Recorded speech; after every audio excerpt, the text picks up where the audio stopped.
Hey everyone, and welcome back to another video. And in this video, I'm going to show you how to connect your credit card to the Target app. Now, this video is going to be particularly useful for individuals. Maybe you use the Target app and you got a new credit card. How do you actually go ahead and connect that new credit card to the Target app? Now, this video is going to be short, sweet, and simple, guys. There's not going to be a lot of steps involved.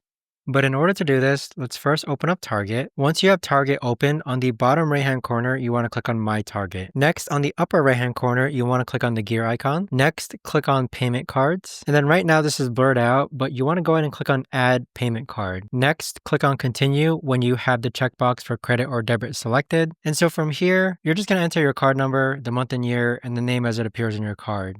But right underneath that, you can make sure you need to choose a billing address. Right now, this information is blurred out just for personal reasons, and then click on Save. But there you have it, guys. That right there is the best and easiest way that I know of to actually go ahead and connect a new credit card to your Target app. If you guys know of a better or easier way to actually do this, let me know in the comments down below. I would love to know. Thanks so much for watching, everyone, and I'll see you guys all in the next video.